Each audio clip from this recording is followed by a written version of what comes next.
In the following chapters, each of the related steps will be explained in detail.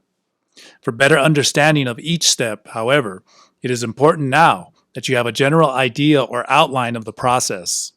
To help you with this, here is the list of steps that constitute the AVP 10 steps technique for recapitulation.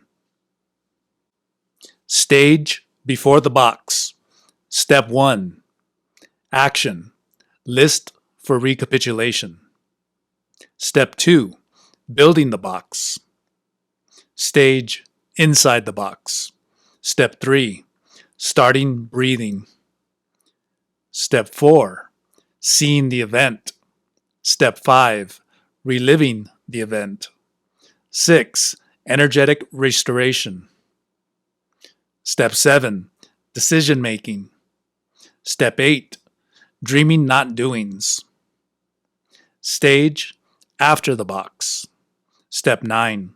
Accomplishing not doings. Step 10. Continuity.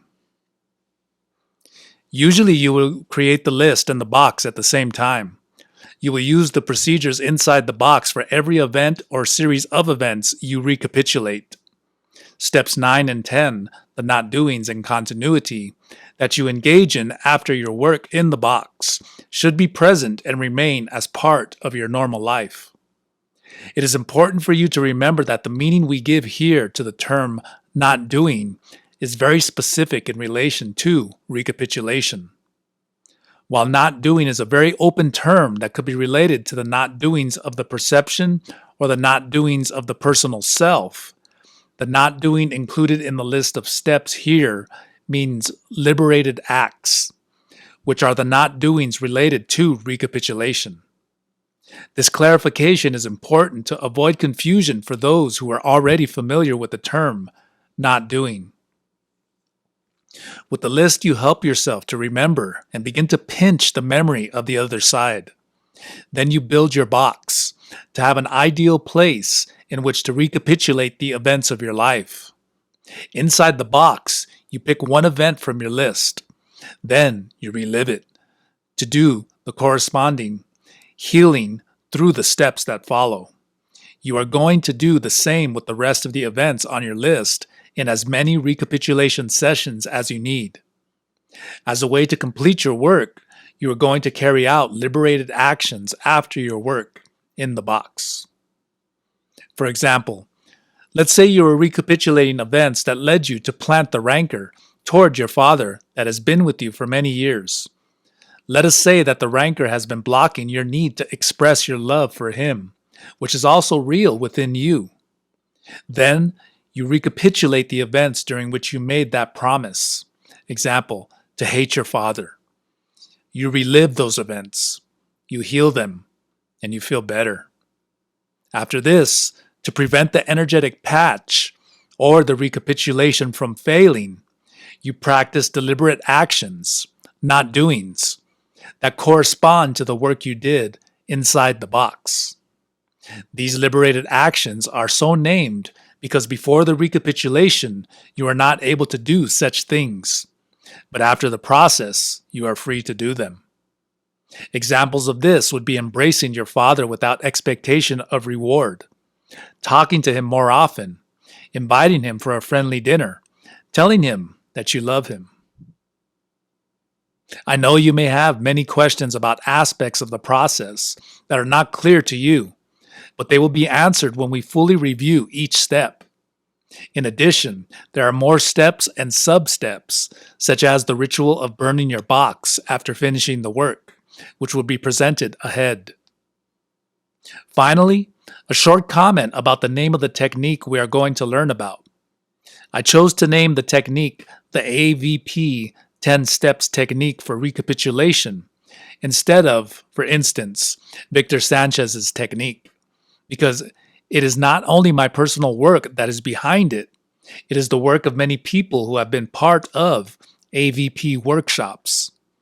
It is the work of the team of instructors of AVP.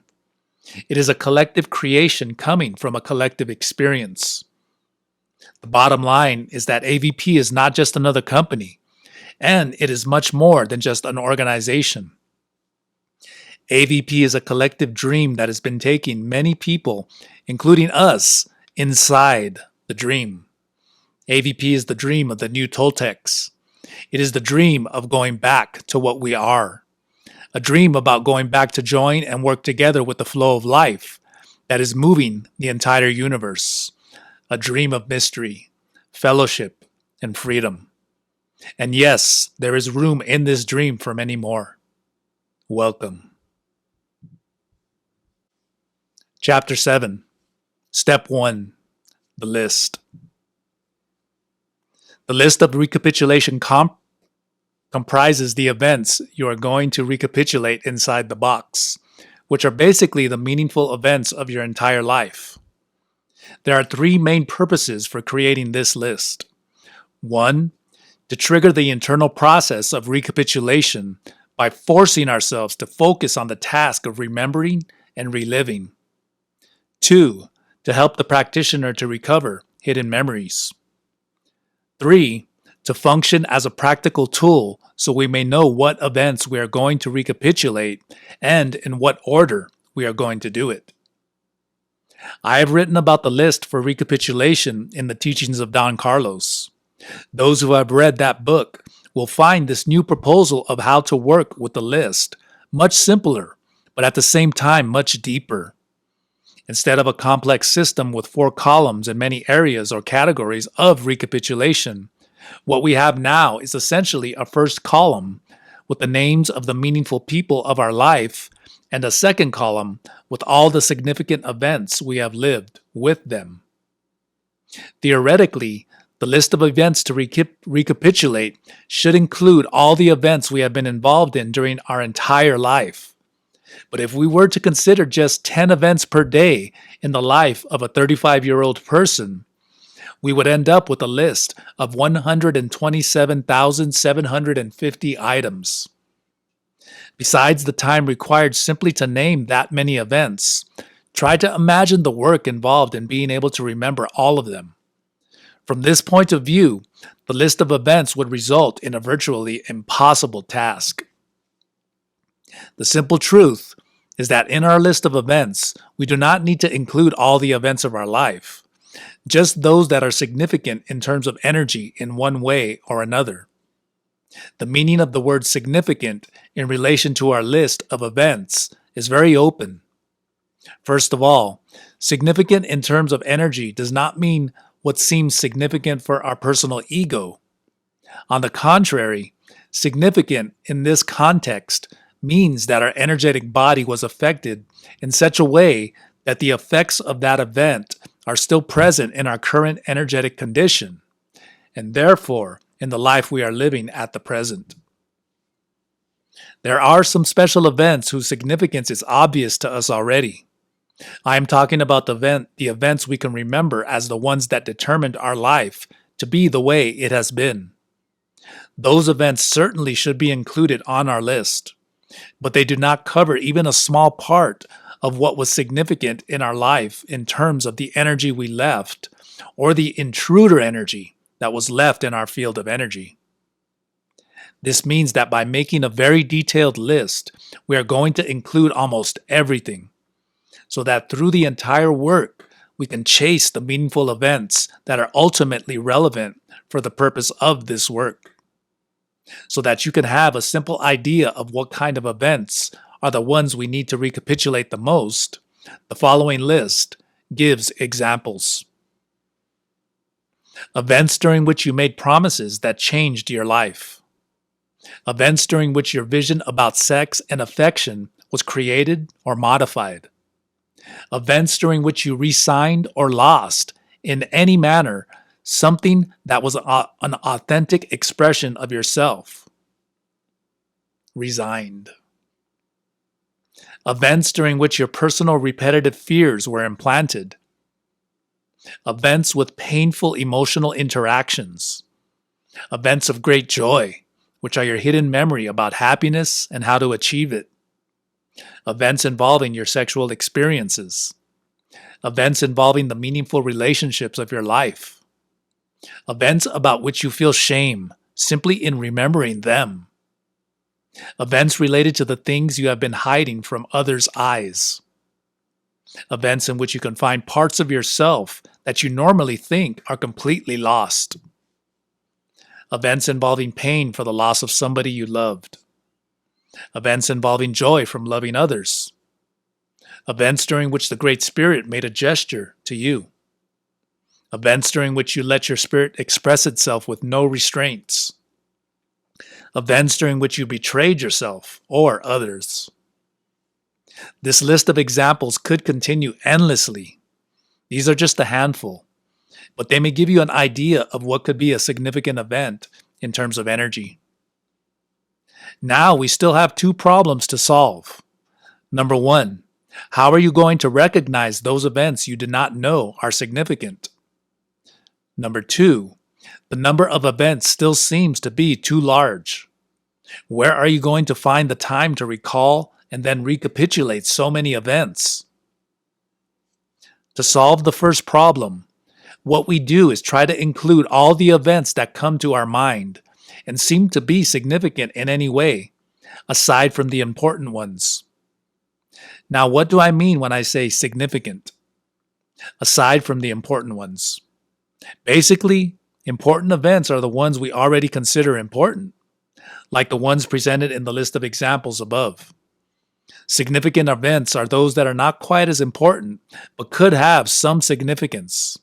For instance, let us imagine this. When I was 7 years old, my aunt took me with her to buy groceries. On our way to the store, we came upon a fair, where we stopped for a while. It was a very nice day, and the first time I had gone somewhere with my aunt. Now, just based on the facts, this was not an important event in my life.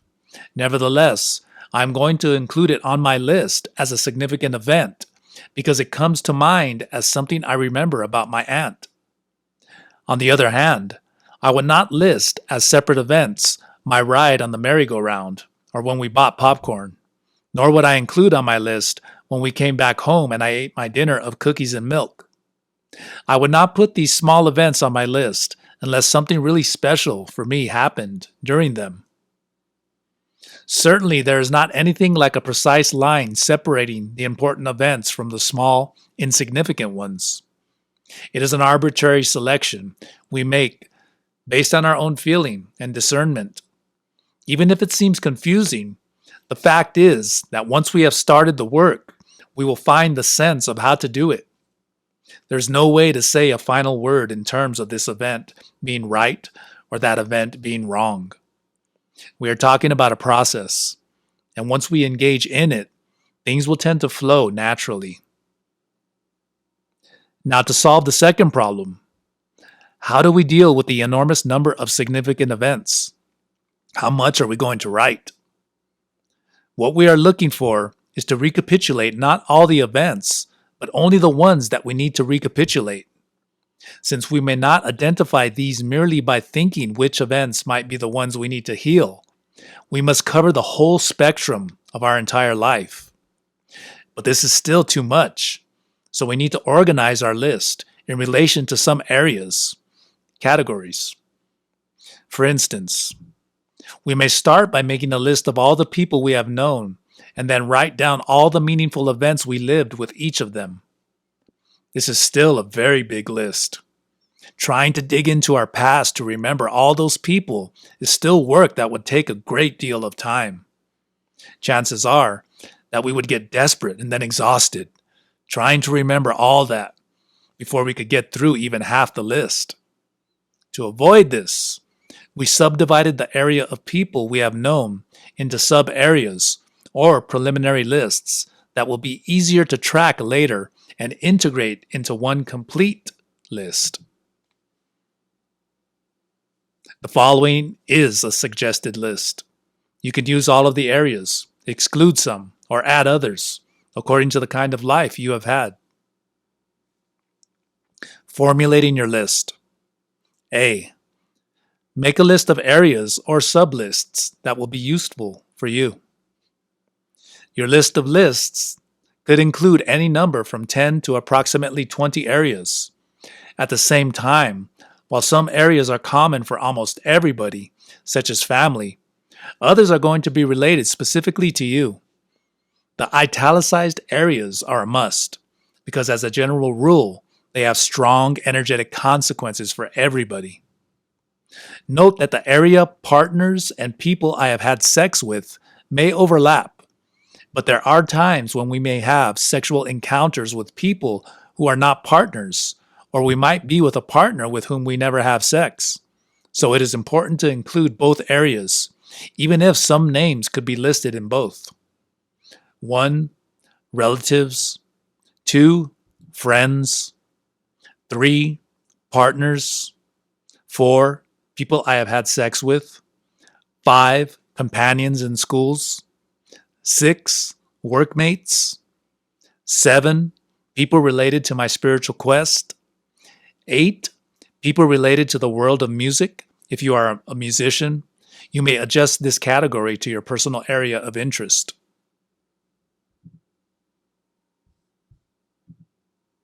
Sex and energy. Because I know this is a theme with implications that are very confusing and controversial, I would like to comment on why a recapitulation of our sexual encounters is important. Sex is important in terms of energy because it involves the exchange of a large amount of energy. It is important because our sexual impulse is one of our most basic instincts, which means that it is present during our entire life, whether or not we are aware of it.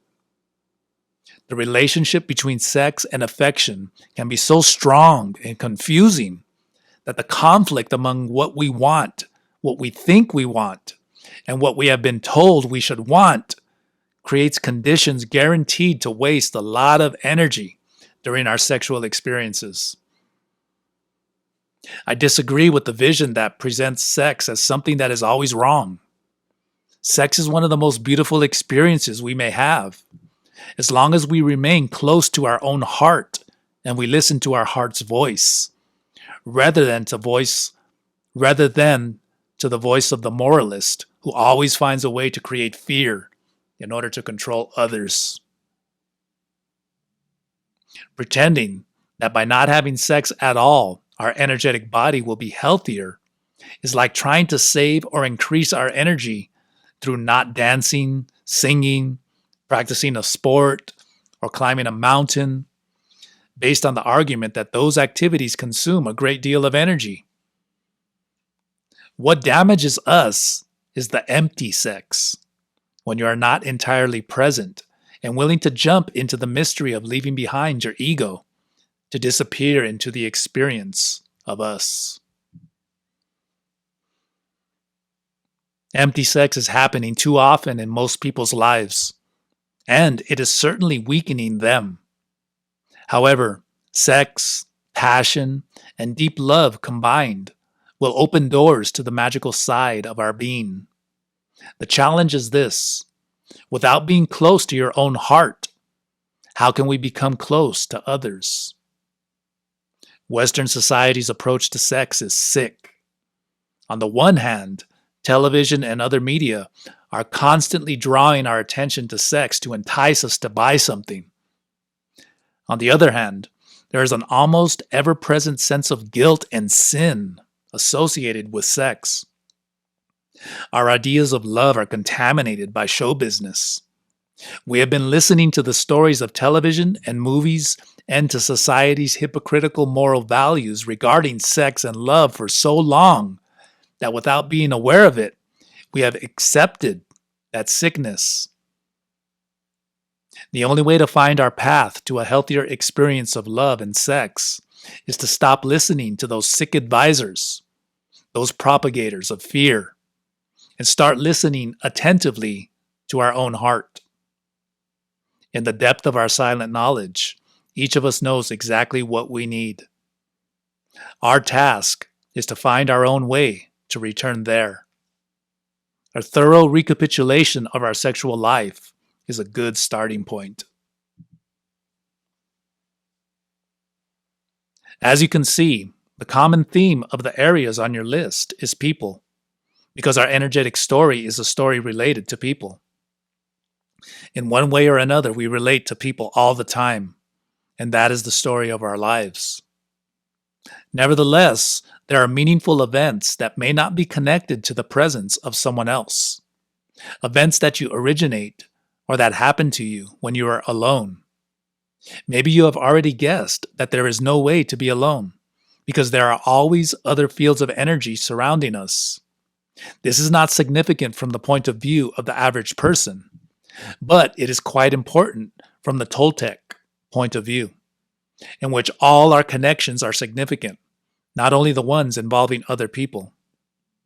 For instance, if you have a close relationship with nature, you may have had very important events of interaction with a mountain, a river, or the ocean. Even if you have never considered nature to be important in your life, you have been interacting with the fields of energy of the natural world all the time. This is similar to what happens to those who say that they do not have any relationship with their parents for whatever reasons. The simple truth is that whether or not they are aware of this, an apparent lack of interaction is itself a kind of interaction. If you think you have no relationship with nature, your ignorance of your connection with nature is the kind of relationship you have with it. So it is convenient that you include two more areas or sub-lists that might be called: number 9, events that happen while being alone. Number 10, events of interactions with non-human fields of energy.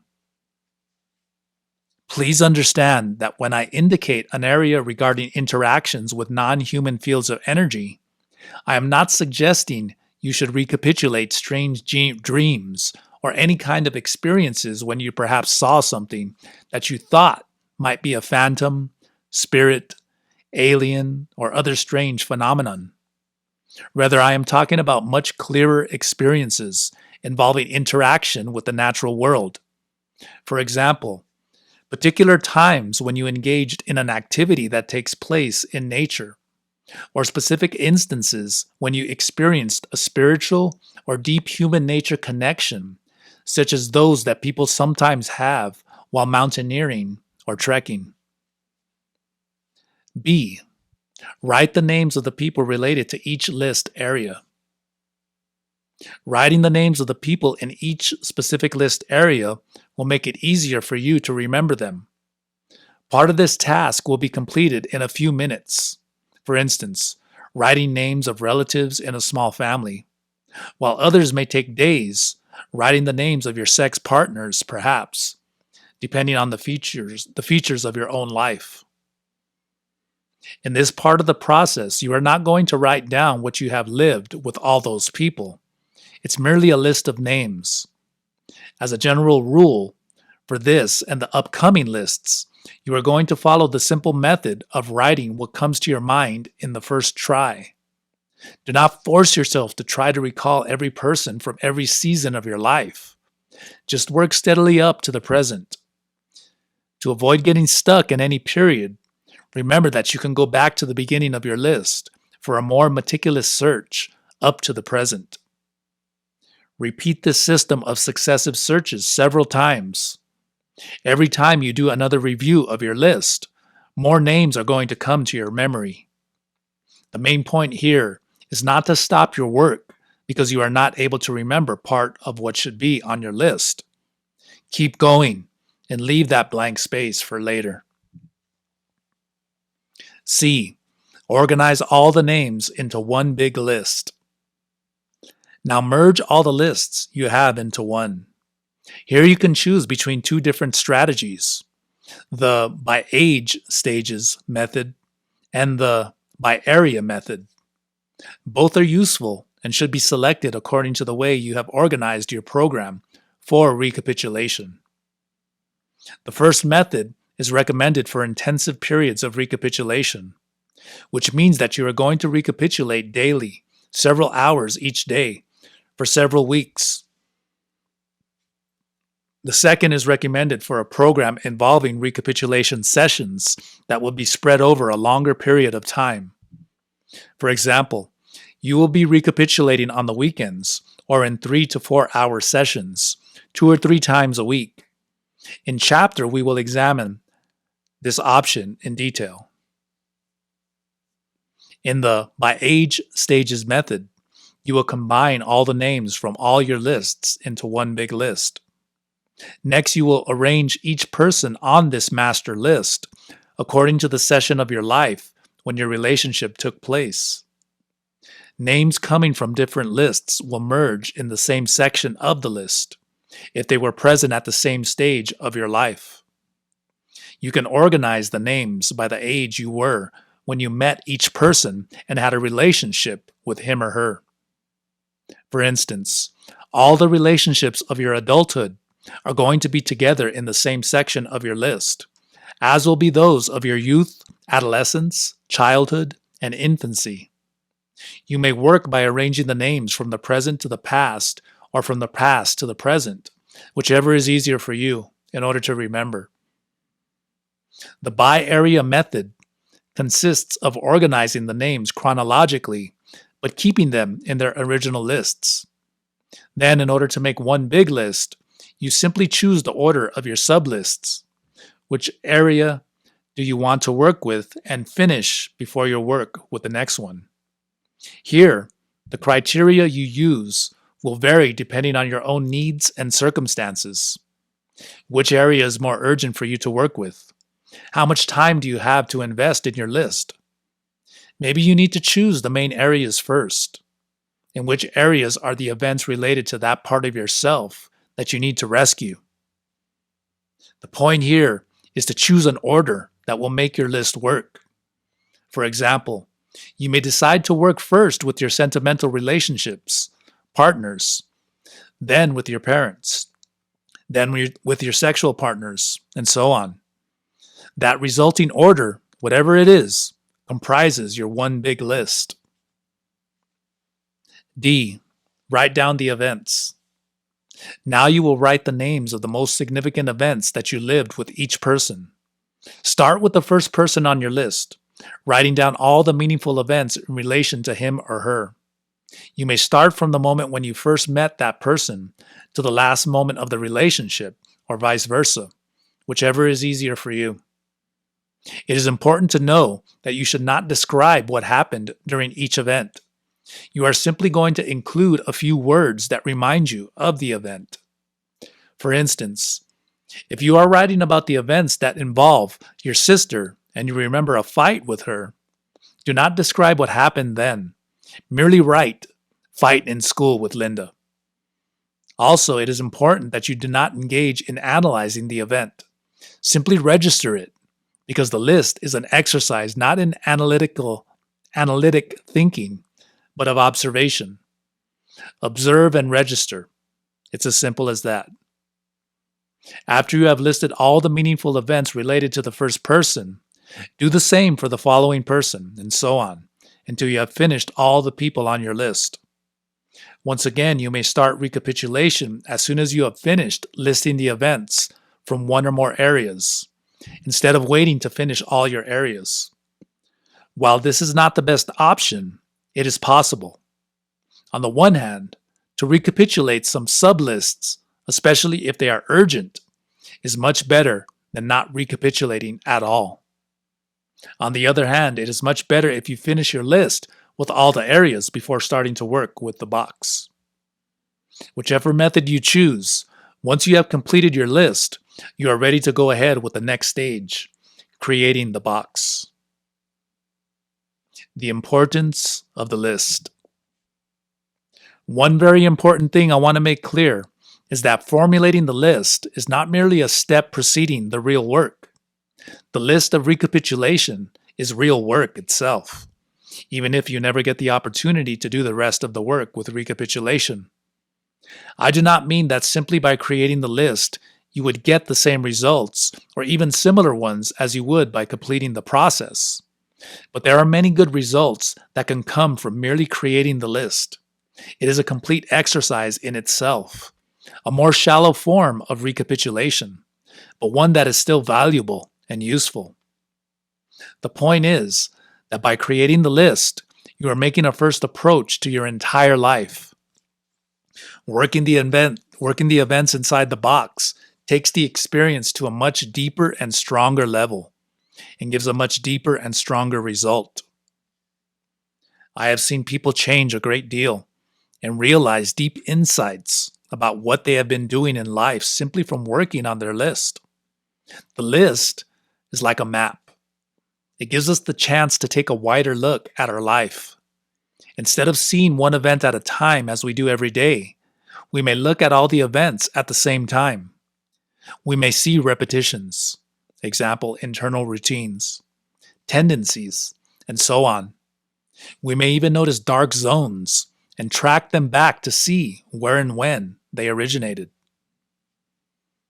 Exercises with the list. Because of its map-like quality, we may practice several exercises that, while not part of the recapitulation technique, would nonetheless be able to enrich our experience with the list. For example, copy your by age stages list on one big piece of cardboard. You may even attach more than one. Then color the background of each event with a different color. Yellow for the energetic events, black for the anti-energetic ones, and gray for the ones that are neither energetic nor anti-energetic, but neutral. Now attach your list to a wall. Stand back a few steps and see what the dominant color is. What color has your life been? In which stages of your life were you living in a more energetic way? Which stages were the darkest ones? Notice the dark events. Check to see if they are similar or different. Are they all different? Or are many of them just the repetition of the same action in different circumstances? Now focus on the darkest areas and try to track back to the origin of those moments of darkness. Be aware that the origin may be a long time ago. These are just some examples of how your list of events could be used to discover the paths you have been walking throughout your life. Now going back to the 10 steps technique, you are going to use your list at 2 different times. 1, at the beginning of the entire process when you create your list for the first time.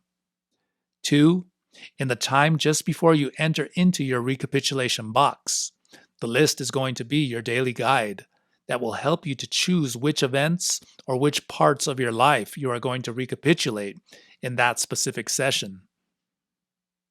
Following your list, you will be able to see what parts of your life you have recapitulated already and what others are still pending. Tips and hints. Work on your list in a place where and a moment when you are not going to be disturbed. Work with deep concentration. Take your time working on your list.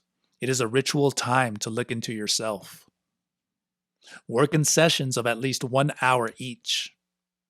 Try to work with it often enough that you do not lose all connection with the task of remembering in the time between 2 sessions of work. Because of the risk of losing connection, intensive periods of working on your list are more powerful than many sessions spread over a long period of time. If you cannot engage yourself in a non-stop process, then try to work with the list in segments without breaking your connection with each segment until you have finished working with it. Examples of segments might be childhood or adolescence, partners and relatives. Chapter 8. Step 2. The recapitulation box. For several reasons, some people find the idea of the box hard to accept. The ones I have heard the most are, the idea of the box is a little bit scary. It seems impossible for me to stay trapped in a box of wood for a long time. I am claustrophobic. I wonder if it is dangerous. These and other thoughts bring some people to the big question. Is it possible to recapitulate without using the box? The answer is simple. Yes, it is possible. But it is much easier to do it with the box for many reasons. The box is a place for retreat where you will find solitude, quiet, and darkness, which are ideal conditions for recapitulating. You could use a cave as well, but you probably cannot find caves in the place where you live. The box helps you to create a special atmosphere. It is so different from ordinary surroundings that simply by entering into it, your body feels that something unusual is going on. This helps to awaken the other side. As a ritual element, the box helps you focus your attention on the task of recapitulation. Each time we practice recapitulation inside the box becomes impregnated with the energy of the special attention we use during recapitulation. Second attention. As an object of power, once it's charged with this energy, the box calls forth that special attention each time we enter it. When we are in the recapitulation box, our energetic body is a little bit compressed, and this effect of compression helps the body to remember.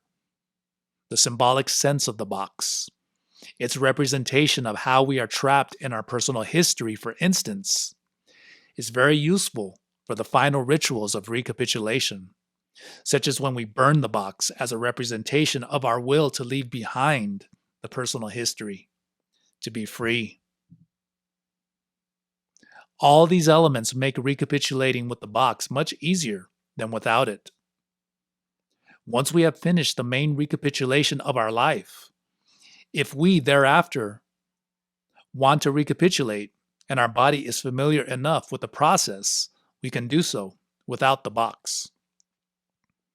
Statistically, I have seen many people recapitulating with the box, and I've seen others trying to do it without the box.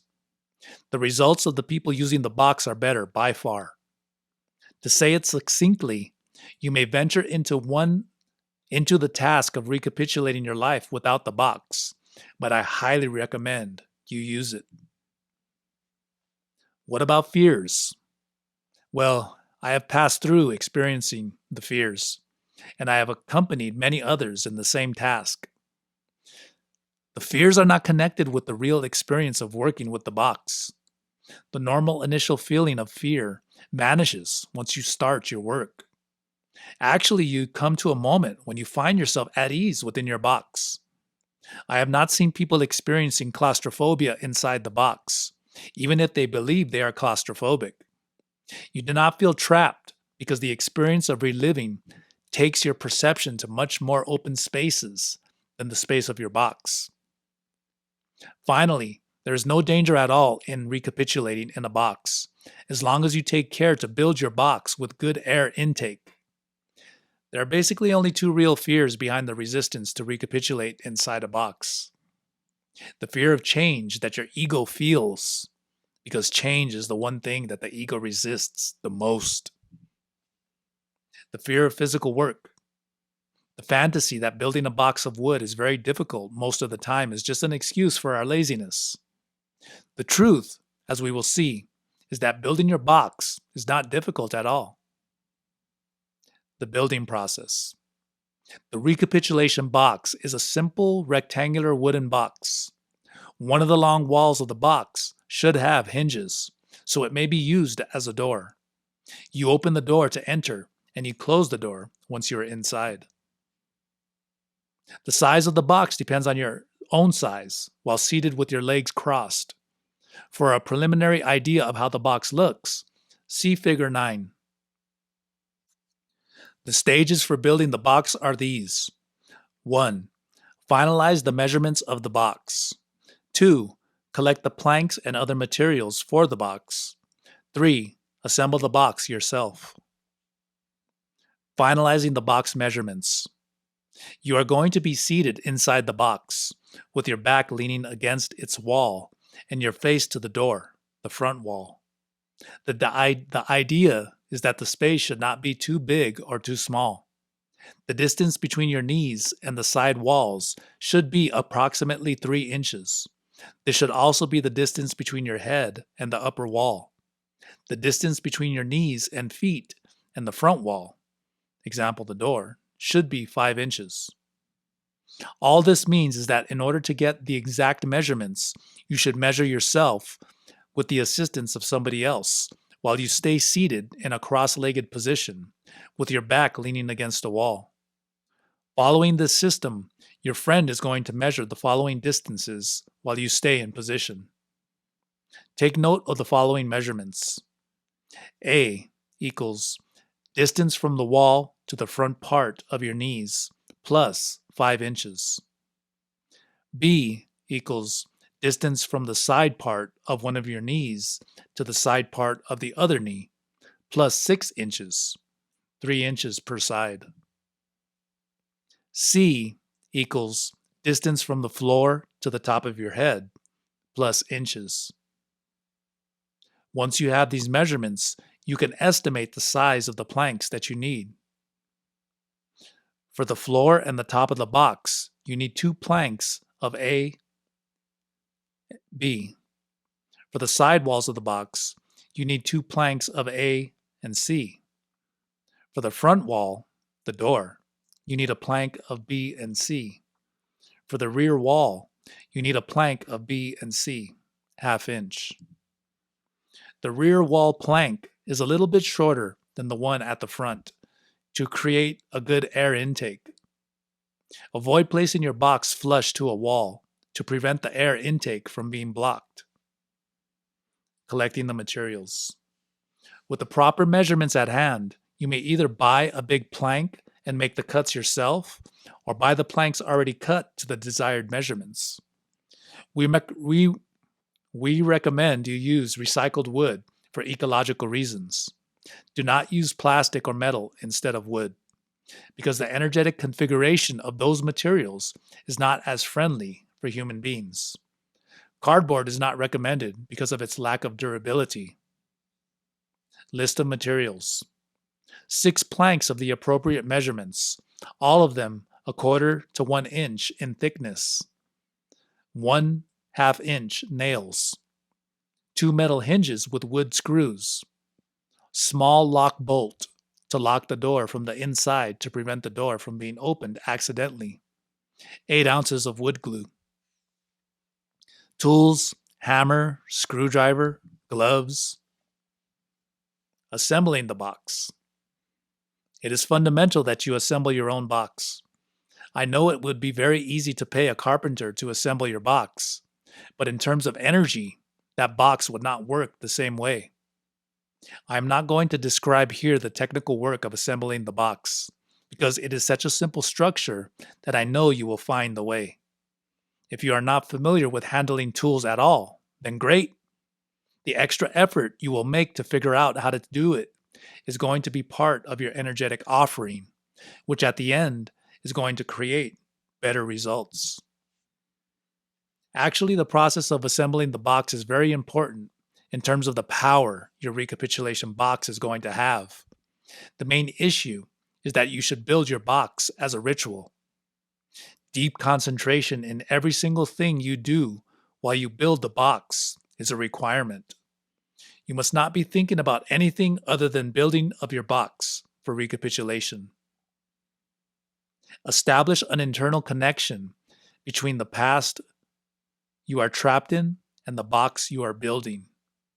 While you work on making your box, think about your past, your reasons to engage in recapitulation, what areas of your life need to change. Think about the purpose of your recapitulation. Imagine yourself working inside the box, facing the challenge. Make a commitment to yourself to accomplish the whole process, from the beginning to the end. Think of the freedom you are looking for. When you build your box, do not do anything else. Do not talk, do not listen to the radio, and do not watch TV. Just keep a silent connection with the box and all that it represents.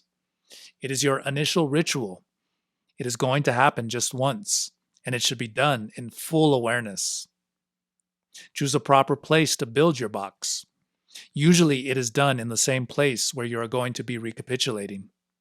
The ideal conditions would be a house or cabin surrounded by trees, but any other quiet place will work as well.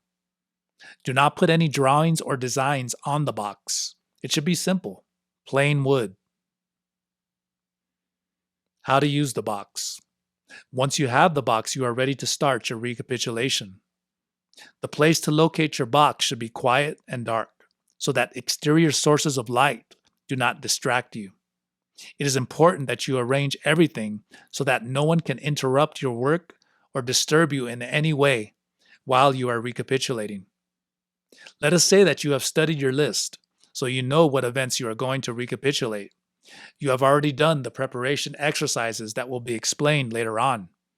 You are ready to enter your box. You enter, sit down, and close the door. You remember what you are going to recapitulate, or you may even take a look at a small notebook in which you have written down the events you need to remember to recapitulate in that session. A small flashlight may be useful to allow you to read your notes. You will not turn on your flashlight for any other reason, because doing so could cut into your recapitulation work. So you know now the event you are going to recapitulate, and you begin to perform the starting breath of the recapitulation. That is how you begin using your box, and you will continue the process there until you finish your session of that day. The more you work in your box, the more it becomes charged with the special attention of your recapitulation. You will feel that you are entering a not normal space, where everything is related to the not doing of memory, the recapitulation. Because of this energetic charge, it is important to prevent sensitive beings, especially pets or children, from entering your box. Once the box is impregnated with the energy of your past experiences, a child or your dog entering there could catch part of this energy, which is often quite heavy. This may result in sickness or bad luck for the child or the animal. Your recapitulation box is for you alone, and nobody else should enter it. Tips and hints. You may use a thin cushion to sit on while you're inside the box. If there is cold weather, use a good sweater or a not too thick jacket. Avoid cushions or jackets that are too thick or any kind of pillow. Besides the fact that those things may reduce the space within your box, they could create the additional problem of making your box too comfortable. A box that is too comfortable is not beneficial to the process. It might lead you to feel sleepy. Avoid the temptation of making your box a little bit wider to have a more comfortable space.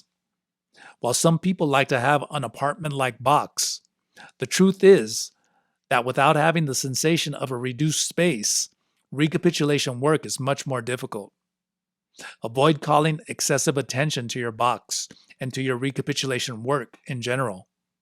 Instead of trying to explain how your recapitulation box works, you may simply say that this is the box you use for meditation. Most people would find an explanation like the easier to deal with than shamanic healing technologies. The point here is to avoid being disturbed by other people's attention to your work. Chapter 9. Steps 3 through 8 inside the box. In this chapter, we will discuss the core of the whole process of recapitulation. This chapter will answer the main question about the recapitulation technique. How does the process of reliving and healing events take place? How do I do it? First of all, the process I am going to explain is what you are going to apply to every single event of your list, or to each series of interrelated events. This means that while the list and the box are to be created only once, the procedure inside the box is going to be done many times. Distinction between an event and a series of interrelated events is important in order to avoid confusion. This distinction comes from the fact that it is not easy to determine exactly when one event starts and when it ends. It happens that almost any event could be divided into smaller events. Also, any event could be considered to be part of a bigger event. This is so because in life we are dealing more with process than with single isolated happenings. It is natural that deciding when an event starts and ends is not always easy. Because of this, you should be flexible and trust your own feelings about when you are going to recapitulate one event and when you are going to recapitulate a series of events that are linked together. Don't worry if this sounds a little bit confusing. When you practice this, it will be easier for you to understand. In fact, this is for the whole process in general. You find the answers and the real understanding as you go. For the for the moment, you should know that you have the freedom during the process to be flexible and arrange and choose events in the way you find most convenient for your work. Now, for you better to understand the process inside the box, here is an outline of what you will do. Once you have chosen the event to recapitulate, you enter the box and begin a special way of breathing that is named simply Breathing Technique 1. This allows you to achieve concentration and focus in the act of recapitulating. In the next step, you see the event as though you were watching a movie. Then you are inside the movie, reliving the events and the feelings you had during the event. Last, you are out of the event, watching it again. But this time you apply special techniques of breathing to recover your energy or release whatever you need to remove from yourself and your life. Up to this point, the event, has been played 3 times. The first time you were a spectator seeing the event from outside. The second time you were inside the event, reliving. The third time you were seeing the event again from outside, but this time you were healing the event using your special breathing. In the next step, you can come to decisions that are the conscious changes you are going to make as an expression and reinforcement of the healing you did with your breathing. Finally, you dream yourself accomplishing actions in your real life that correspond to your healing and decision making. Once you have done this, you have finished the recapitulation of that event or series of events, and you are ready to move on to the next one. Just breathe normally and cleanse your mind before starting again. You may start to see the next event with or without the breathing, depending on whether or not you feel you need it. You continue with the next steps as you did before. This is the outline of the process so far. Now let's examine each step, one by one, using specific examples. In order to make the process less confusing, I'm going to leave for later the explanation about the specific procedure of how and in what cases to perform each of the special breathing techniques. For the moment, it will be enough to know that there are 2 main breathing techniques to be used as needed in the moment of energetic restoration. Technique 1 is used to recover lost energy and to start the process in the box. Technique 2 is used to release foreign energy and finish with energetic routines. In Chapter 11, we will look at these and other breathing techniques in detail. Step 3. Starting the breathing. In this step, you enter the box and adopt the posture for recapitulation. Your back is leaning against the wall. Your spine is straight. Your legs are crossed. Some thin people may do it by embracing their legs.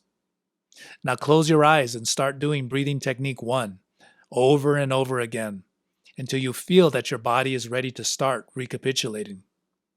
Usually this takes from 5 to 10 minutes, depending on how you feel in that moment and how much practice you have had with this breath. The more you practice, the sooner you will be ready to recapitulate. Step 4. Seeing the event. Now you are going to see the event as if you were in a theater. On the screen of your mind, you are watching a movie. The script of the movie is what happened during the event you have chosen to recapitulate. The main actor of the movie is you. You are seeing yourself in that movie. You are seeing your past. While you watch, try to use your memory in a different way. Pay attention to the details, the surroundings, the objects. The main thing is to direct attention to the feelings inside the actors. See their looks and try to feel their hidden thoughts. What is happening on the surface? What is going on inside them? See your own feelings. Using the example of Mary, let us imagine that now she is recapitulating her life in order to heal what is wrong with her. She is in the box, has started breathing, and is recapitulating that terrible day when her father came home angry and depressed and rejected her violently. She is seeing little Mary running to look for her father.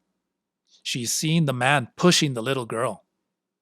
But now she is seeing not only the crying eyes of the little daughter, she is seeing the pain and confusion in her father's eyes as well. In looking at the event from outside this time, she has a wider vision, and she uses it. This is what I mean by using your memory in a different way. Try to see everything. This step may take from a few minutes to 20 or even 30 minutes, depending on whether you are working with a single event or a series of events. The length of the event itself has an influence as well. In practice, most often this step does not take more than 10 minutes. Once you have seen the whole movie, i.e., when the event reaches an end, you are ready for the next step, the very core of the recapitulation. Step 5, reliving the event. Now the story is going to be played again, but this time you are inside the event. You do not see yourself. You see only the people who are with you in that moment. You are living the present, and you are doing the same thing you are doing in the actual event. You are speaking the same words. You are having the same thoughts. You are feeling the same feelings of that time. It is the here and now. In order to relive and not just remember, you should act the event. Within the limitations of the box space, move your body a little bit just to feel more what you are living. Say the words you said. Say even what you didn't say in the actual event, but what was present in your feelings and thoughts. Do not analyze what is going on. You are there living and feeling, and there is no time or space for anything else other than what you are living and feeling. The main goal here is to pass from the space of remembering to the space of reliving. Depending on how naturally this process takes place, you may need to do some intensification practices to trigger the bodily process of reliving. Now, what are we looking for in this step, and what may stop us from getting it? We are trying to relive a past experience, but that goes against our usual perception of time, which is that the past is gone. Therefore, reliving the past is something that our rational mind just cannot accept. The point is, no matter how much this may sound like nonsense, it is what we should do. Relive the past. This is one of the most crucial moments of the whole process of recapitulation. Reliving past events is not easy, but it is crucial that you learn how to do it at the outset. Otherwise, you are going to be hitting the same obstacle again and again. This is a big challenge because this part of the recapitulation process implies entering into a state of non-ordinary reality, which means, among other things, leaving behind the control of the rational mind and surrendering to the experience. The main problem is that it is difficult to try to do something at the same time your mind is telling you that it is not possible. In other words, you want to relive, but you feel stupid trying to do something that you think is impossible. This is the crucial point. In order to get to the other side, where the impossible is possible, you should overcome the common perception that is stopping you. But how do you do this? Well, there are techniques, which I will describe here, but you should be aware that there is no technique strong enough to succeed if your inner being is saying no. One of the common ways in which an internal no may block your advancements is the feeling of resistance to acting in a ridiculous way. Let us be very clear. You should abandon your concern about looking ridiculous right now. What you are dealing with in recapitulation is deadly serious, especially if you fail because of such a silly fear. Think about it. when you get to the moment of using the following intensification techniques, which are useful to help you cross to the other side, i.e., from remembering to reliving. Now, assuming you have the proper inner attitude, a firm and clear yes in your heart, here are some of the actions you can take to pull yourself into the experience of reliving. Talk. Really talk instead of just thinking the words. You can start by whispering, then increase the volume gradually to the point of shouting. In your talking, say the words you said in the actual event. Say the words you kept hidden in your mind. Confessing them out loud is a very powerful action to trigger the feelings. Express your feelings by verbalizing them. It is interesting. Talking is most of the time an action connected to the rational mind.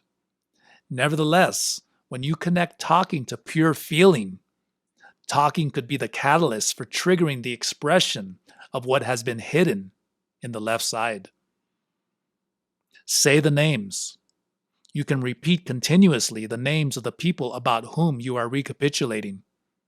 Start whispering a name and gradually increase the volume until you shout the name. Merely by repeating the name, you may create a strong, energetic, and emotional connection to the person and the events related to her or him. Move your body. Tremble. Shake. Make sudden short movements. Embrace your body. Hold a fetus posture. Make cradling movements. Do intense breathing. Short and fast breaths could help you connect with feelings. At the same time, it is important to remember not to do this for long periods of time, because you could get dizzy or even sick to your stomach. Generally, a few minutes will be enough. Exaggerate. One of the simplest techniques to connect with feelings and reliving is exaggerating what you are doing, feeling, or saying. If you want to connect with fear, but you don't think you can, then pretend that you are acting, but exaggerate, which means you are going to act or express with even more intensity than in the actual event. This overacting has nothing to do with imparting to the events more importance than they actually had. It is merely a way of handling your energy so that you can break the barriers that prevent you from connecting with your bodily memory of the event. Cry, shout, sing, laugh, growl, howl, moan, groan. Do anything that may help you stop thinking and start feeling. This is the moment to leave behind the ever-present, controlling mind. You are going to use the previous intensification techniques as much as you need them. They are tools. You may use some or all of them according to your needs. Probably at the beginning of your recapitulation work, you are going to need them more. Once you practice and your resistance to reliving the past breaks down, the reliving will come more naturally. The resistance to reliving could be seen as a dike. Once it gives way, what was behind it flows. The dike could be made of fear to change, fear to live again. The pain of the past is also a common reason for resisting. Some people say, I don't want to pass through that suffering again. I don't know if I would be able to bear it. This is understandable when people are dealing with recapitulating a deeply painful event. I have been trying to leave that pain behind. Why should I go back to that suffering again? They say. The point is that if you feel so much fear and pain simply from by thinking about the event, then the pain has not gone. It is still with you. If you do not face it now once and for all, that pain will be after you the rest of your life. The more you try to escape from it, the more it will follow you. That is why recapitulating the events that have hurt us is so necessary, even if we should pass through some pain. The reason for going back there is not just for the sake of suffering, but instead to heal ourselves of that pain. Recapitulation is a continual challenge. As soon as you have succeeded in the challenge of going back and reliving, you will be facing the next challenge, detaching yourself from the pain and having the capacity and courage to jump out of the event and start the healing. Step 6. Energetic restoration. In this step, you are going to see the event for a third time to start the healing. In a similar way to what you did in step 4, you will see the event from outside. The movie will again be replayed in front of your eyes, and this time you will be a detached spectator. But your role will not be passive. Now you are the healer, a cold and focused healer. There is no sorrow in you. There is no self-pity. There is only will and the power to heal. In order to heal the event, once again, you are going to use the special breathing techniques. If you are seeing an event in which you lost energy, you are going to recover it by using breathing technique 1.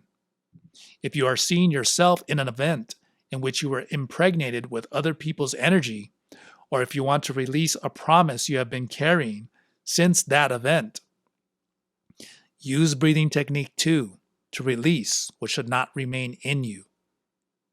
If you are seeing an event in which you lost energy and made a negative energetic command, use breathing technique 1 to recover energy and then technique 2 to revoke that promise. Breathing is a magical act. It keeps us alive. In this step, you are going to use the magical power of breathing to restore your energetic body. While you use the appropriate breaths, you should use your intent to recover your energy or release what must be let go. This means that there is no question about what you are doing. You just do it. The power of using your will to heal your energetic body comes from a region of your other self that is called the place of no pity. This is a cold and silent space where there are no thoughts, doubts, or self-pity. To accomplish the healing, you must go back to the experience that needs to be healed. When the moment arrives, be prepared to jump out of the event and start the healing, no matter how intense your reliving is. Do not leave the event before you get to the core of the feelings you felt in that event. Stay for a few minutes, and then when you have touched the bottom, get out of there. Jump out and start the healing. To be prepared means knowing in advance that sometimes it is not easy at all to jump out of the event. It seems strange, but it is common that the more painful events are the ones that are more difficult to leave, because sometimes the entire structure of our ego has been built upon those critical experiences. Many people see themselves this way. I am the one who has suffered that pain. I am the man or the woman who carries this wound. The hidden fear of our ego could be expressed this way. If you take away this wound, which has given meaning to my life, who am I going to be then? What am I going to be? The resistance to change is more prevalent than we would imagine. It is related to that fear of losing the meaning that our past gives us. Maybe it is not a nice past, but it is what nourishes and sustains our ego. Because of this, the ego is deeply attached to it, and we should be ready to overcome that attachment so we can be free and discover that there is much more inside us than the limited possibilities of the ego and its personal history. I have seen this resistance to getting free from the attachment to painful events in our recapitulation workshops. I have seen people who first resisted entering into the experience of reliving events of intense emotional pain, and then, when they finally were able to enter into the reliving, did not want to get out. They went back to the pain and started crying without restraint. A pure and complete sorrow poured forth like the flowing of a river when the dike finally breaks. That free flowing of grief is the first step to healing the soul, and taking away the heavy weight that has been over us for so long. Nevertheless, the complete healing will take place only if we are willing to let the sorrow go away. The more we keep grasping the pain, the more it will hurt us. I remember a woman grasping her pain and resisting letting it go during the reliving step. She was crying without stopping. "Come on, now it is time for the healing. It is time for the next step," I said. I can't. It is too painful." "Of course you can. Don't give in to the sorrow. Jump out of the event and start the healing." I can't, she insisted. It was not true that she could not. She just was not ready to release a wound that had been her companion for so long. Obviously, not all the events in recapitulation are so painful and difficult to pass through. I give this example only because it represents the ones that we need to recapitulate the most, and the ones that may be more complicated to handle. In the case of an event related to happiness, the restoring energy procedure is just the same. You relive the event, and once you have reached the core, you jump out no matter how pleasant the experience may be. Then the event again from outside and use the appropriate breath. Maybe what you are seeing is the laughter of your childhood. Use breath number 1 to bring it back.